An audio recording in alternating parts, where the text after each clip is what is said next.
Di sini, baik pada acuan Al-Quran ataupun hadis Nabi SAW, yang saya sangat meyakini bahwa baik yang berada di Kemenag ataupun di MUI ataupun kita para ulama sangat memahami bahwa segala yang terkait dengan penjelasan ke masyarakat pada aspek-aspek halal mestilah terang benderang. Tidak boleh ada yang ambigu, tidak boleh ada yang multitafsir. Ini bukan perkara seni, ini bukan perkara filosofi, ini masalah syariat yang harus terang, masalah syariat yang harus jelas. Ini bukan persoalan halal di Indonesia, tidak halal di tempat lain. Ini bukan persoalan halal di satu provinsi, tidak halal di tempat lain. Ini bukan persoalan menggabungkan berbagai adat istiadat, ini syariat. Sekali lagi, ini ketentuan syariat yang mesti terang, mesti jelas, dan mesti terjabarkan dengan sempurna di masyarakat. Karena itu, bila diperkenankan kami mengusulkan, agak baiknya logo yang akan diperkenalkan kepada masyarakat, sebaiknya logo yang mudah untuk dipahami. Dituliskan saja, misal dengan menggunakan bahasa Arab yang terang, halal, kemudian juga dijelaskan dengan bahasa Indonesianya misalnya, halal, atau kalau ingin paling singkat, yang sudah ada, itu saja yang sudah familiar bagi masyarakat. Masyarakat tahunya logo yang sudah berjalan selama 32 tahun misalnya. Baik yang dewasa, anak kecil, laki-laki, perempuan. Kalaupun ada kemudian peralihan kewenangan kepada badan penyelenggara jaminan produk halal, boleh jadi yang sudah ada sekarang tinggal merubah saja namanya dari Majelis Ulama Indonesia menjadi Badan Penyelenggara Jaminan Produk Halal, misalnya Kemenag Republik Indonesia. Saya kira itu akan lebih simpel, akan lebih mudah untuk dipahami, dan lebih mudah untuk dimengerti. Tujuan akhirnya adalah masyarakat mendapati kepastian, bukan tafsiran, bukan kebingungan, apalagi harus memikirkan tentang filosofi yang cukup rumit, yang dengan itu bergeser dari tujuan utamanya memberikan kejelasan pada aspek yang boleh atau tidak boleh dilakukan, ataupun juga boleh atau tidak boleh dikonsumsi. Ini bagian yang pertama.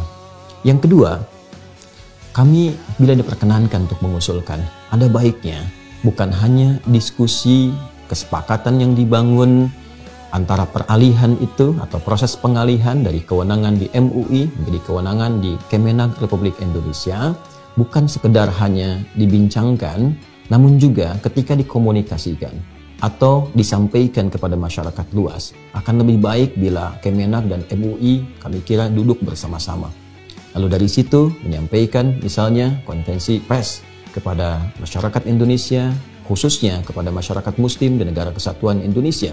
Bila terlihat Kemenag dengan MUI bisa duduk bersama-sama, kemudian juga kesepakatan dibangun bersama-sama, diterangkan kepada masyarakat. Ini loh, ada MUI-nya, ada ulamanya, ada pakarnya, di Kemenag juga demikian, ada yang punya otoritasnya, bila pun itu kemudian harus beralih, maka dengan itu semua, masyarakat pun merasakan ketenangan. Dan juga tidak dimungkinkan atau menutup celah-celah adanya polemik yang saling kemudian menyangkal, saling mengoreksi.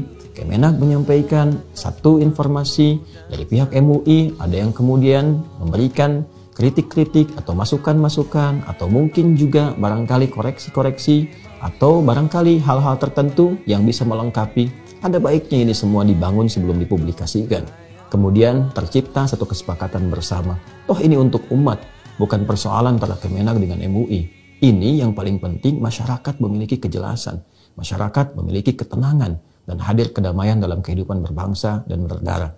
Saya kira cara komunikasi yang efektif itu sangat baik untuk bisa dihadirkan, dan ini bukan perkara yang seharusnya sulit untuk dilakukan. Ini adalah hal yang kiranya mudah untuk dijalankan jikalau memang semua stakeholder terkait memiliki visi yang sama, misi yang sama, dan saya kira insya Allah tujuan seluruhnya baik sepanjang kita mengharapkan hal-hal yang positif bagi kehidupan berbangsa, bernegara, dan tentunya mendapatkan ridha Allah Subhanahu wa Ta'ala. Saya bermohon kepada Allah, semoga Allah Subhanahu wa Ta'ala memberikan kelembutan pada hati kita, membimbing kita pada jalan yang terbaik, yang benar, yang mencerahkan, dan memberikan ridha-Nya pada kehidupan berbangsa, bernegara, di negara kesatuan Republik Indonesia. Mohon berkenan dengan masukan yang saya sampaikan, tidak bermaksud untuk menyinggung, menepikan, atau bahkan menambah barangkali polemik yang terjadi, tapi lebih untuk bisa mengusulkan satu solusi yang kiranya bisa menenteramkan, mencerahkan, dan demi kebermajuan